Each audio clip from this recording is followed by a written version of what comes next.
and welcome to Morning Movie News, where it's particularly early in the morning, right? Why is this video up so early? Why am I wearing the same shirt from yesterday?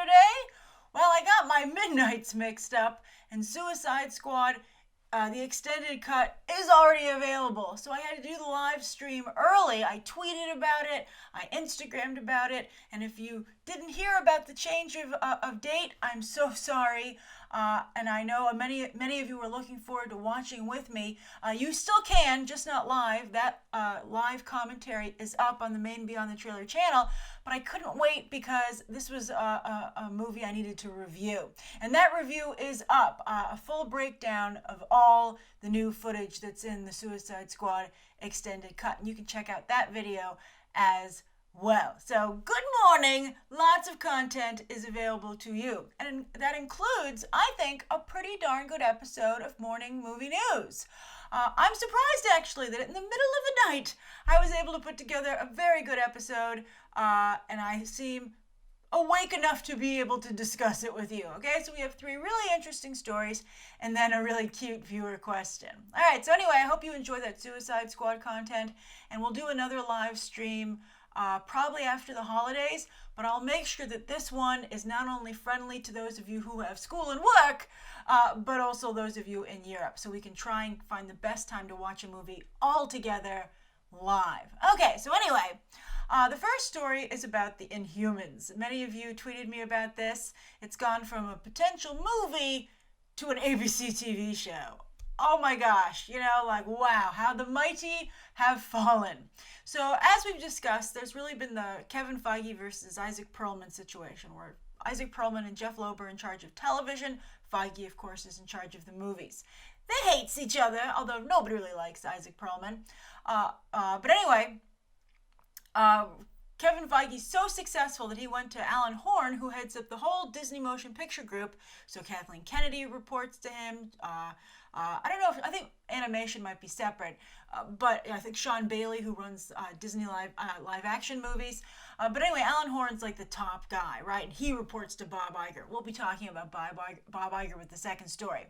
But Kevin Feige went to Alan Horn and said, I can't work with Perlman anymore. Please give me autonomy. So they did. Disney cleaved Disney movies and TV in 2.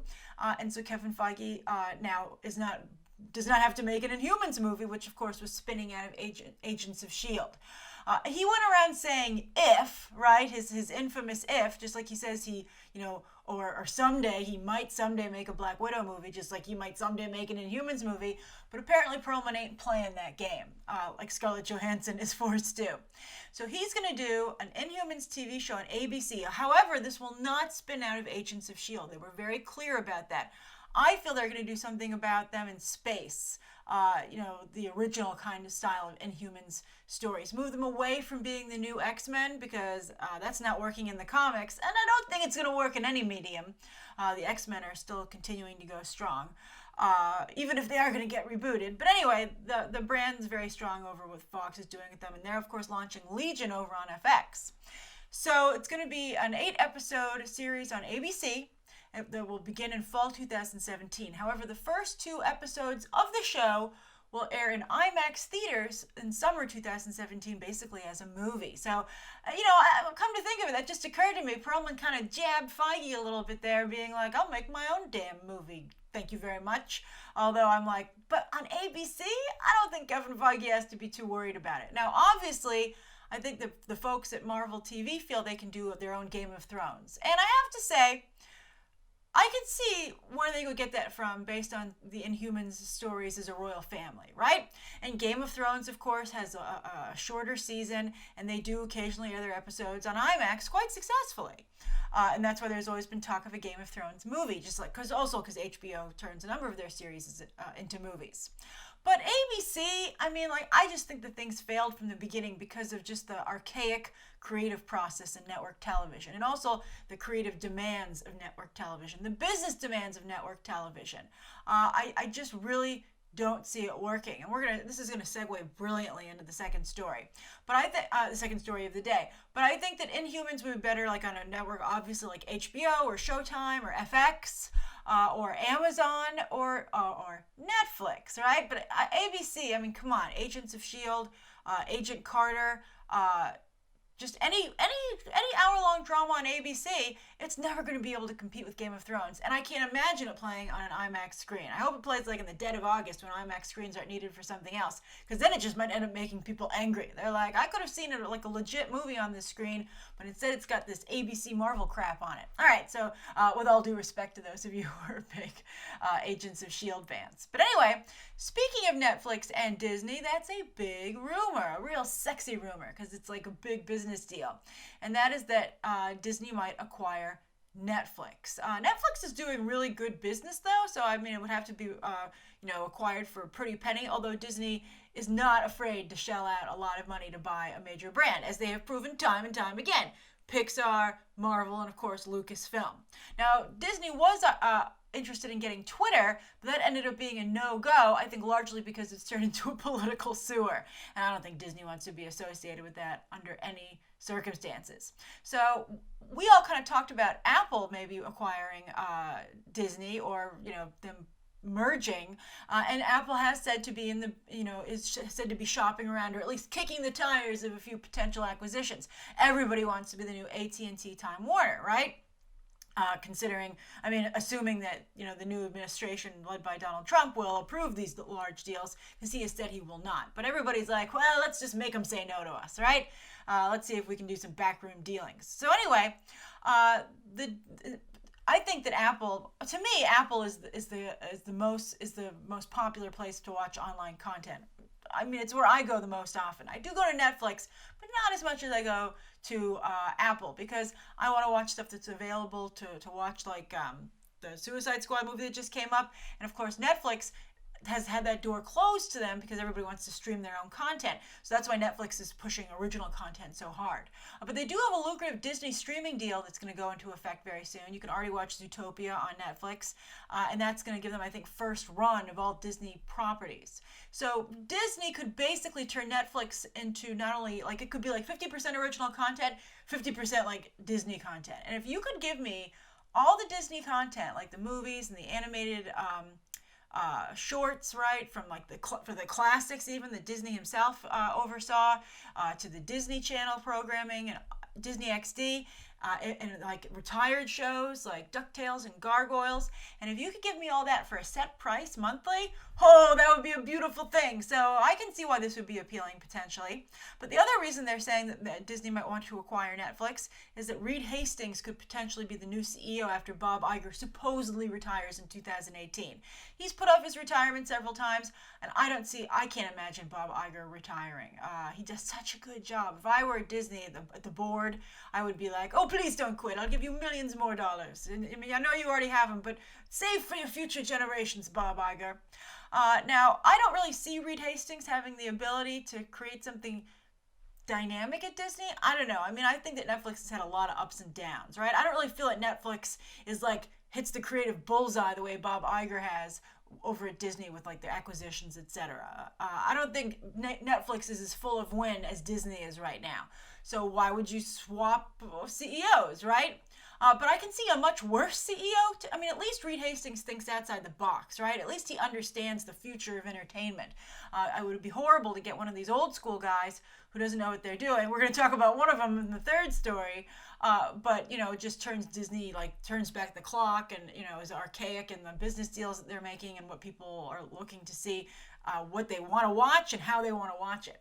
So we'll see. Disney is apparently very interested in getting into this, in locking down streaming capabilities. And apparently, even if they were to acquire Netflix, it would not put them at the same level as what AT&T can do with the new Time Warner acquisition, which makes no sense to me. I don't know where AT&T is going to stream all this stuff. I guess DirecTV and like AT&T phones, but I don't think a lot of people have AT&T cell service and DirecTV cable. So I don't really know where this is going to go. But I do also think what's interesting is that while Disney owns ABC, I think that ABC is just a dinosaur at this point. I mean, it's good for daytime television. Good Morning America does well. They have a couple of good daytime talk shows. Sitcoms, that's almost exclusively what ABC does now. I do like me some Shark Tank. And then also Disney holiday specials. I'm interested in the Thanksgiving, Christmas, Thanksgiving castles, like Disney theme park castle special they have that they're going to air. And they also air like Charlie Brown, and they do holiday specials. But they're not really cutting edge television. Like ABC fills a need, but if Disney wants its own HBO, its own Showtime, they desperately need it. Like we always say, give us some more Marvel shows on Netflix, and it's worked out quite well so far. Can you put a Star Wars show on Netflix? Wouldn't it be great if they owned that and it was part of their empire, just like Warner Brothers has HBO, of course. All right, so anyway, that's the second story of the day. The more I talk about this deal, the more the deal makes sense to me, so we'll see if it actually happens. It is a rumor, but it's an awfully sexy one. All right, so I like it quite a bit, and I can see what Bob Iger's thinking. His legacy only deepens. All right, so then the third story of the day is that I was looking for something to cover, and I was like, I knew it couldn't go into the metadata, so I was like, what's a nice, small, business-oriented story for us to discuss? And I came across these wonderful pictures of Brad Pitt in Shanghai that the Hollywood Reporter was running. And I put a link down below to all of them. You can see one here. And I just thought it was nice because he's been having a rough time of it. Not only is Angelina Jolie divorcing him, and they worked out a custody arrangement, but it was rough there for a while. But also she's really trying to do a smear campaign against him personally. It's brutal. Now some could say, karma, what happened with Jennifer Aniston, but still, it's been tough for him. And a lot of big stars would retreat, and just be like, I'm gonna go and crawl up in a ball, leave me alone. But Brad Pitt is ever the professional, and he's in Shanghai promoting Allied, which is going to be opening in China very soon. Now, a couple interesting things about this tour. Now, the first thing I want to say is that he looks great. He looks very upbeat. He looks very professional. It's very professional of him that he continued to do this, and he just has a glow about him. I'm really happy to see him doing well, or at least he's one heck of an amazing actor, better than I thought he was.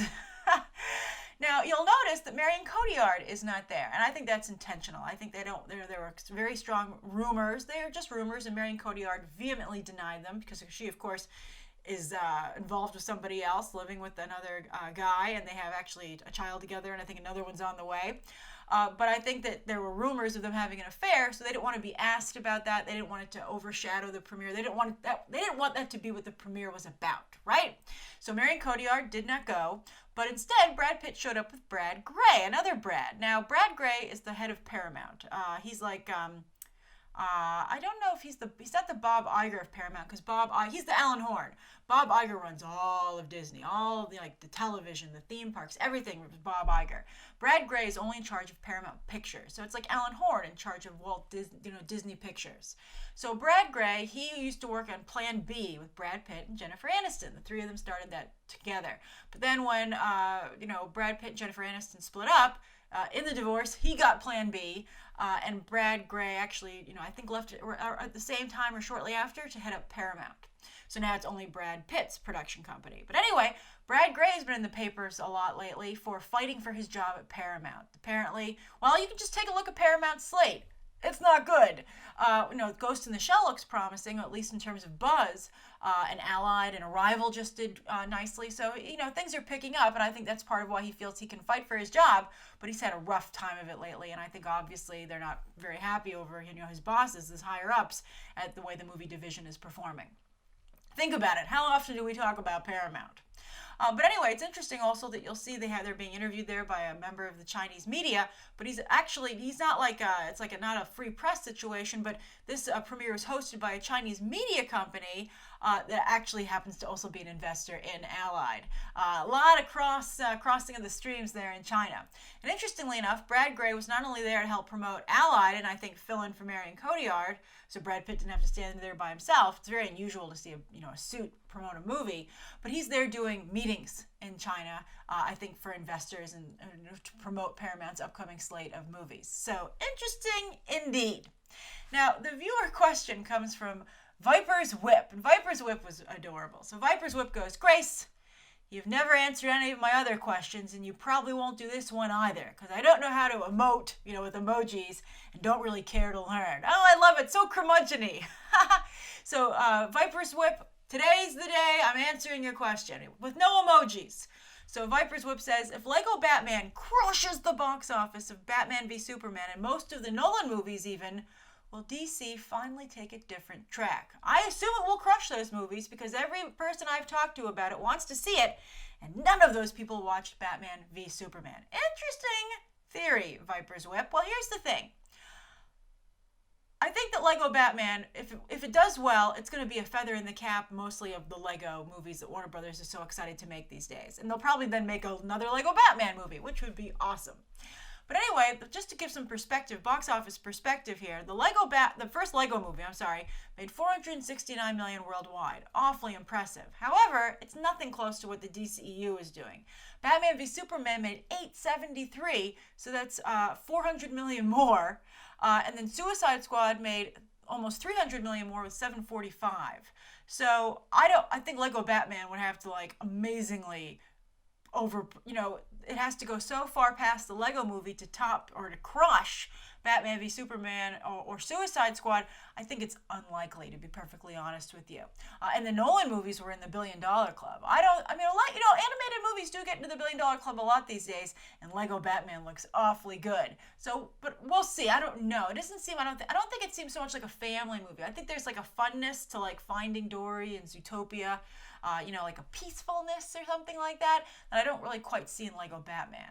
So I don't know. I mean, when you're canvassing friends, and this is to anybody, always try and be very honest with yourself as to who your social group is. Is it all people who have the same interests as you, or do you know some people who are interested in different types of things? Because if you go up to people who are all into comic books and they go Lego Batman, that's not a good scan of the landscape.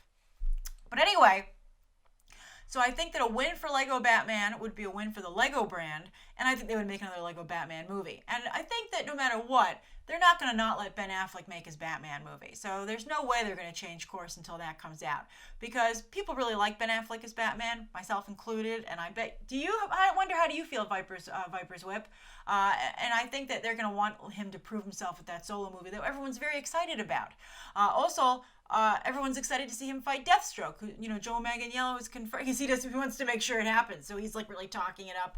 So he's confirmed for the Batman solo movie. And Jeff Johns is heavily involved also in that Batman solo movie as a co-writer. So I don't see the DCEU being, I just think that the Warner Brothers would say, yay, more success in another division. I don't think that Warner Brothers even sees Lego Batman and the DCEU is competitive. I think that they're, especially because Lego Batman's so comedic and meta and self-referential. I don't think Warner Brothers will think that way. But interesting question, Viper's Whip. I like it. I'm glad to discuss it with you. So everybody, that's today's morning movie news. Thank you so much for tuning in. Please write down below what you think of today's top 3 stories, Viper's Whip's viewer question, anything you'd like to see covered tomorrow, and any questions that you might have. Thanks for watching. Bye.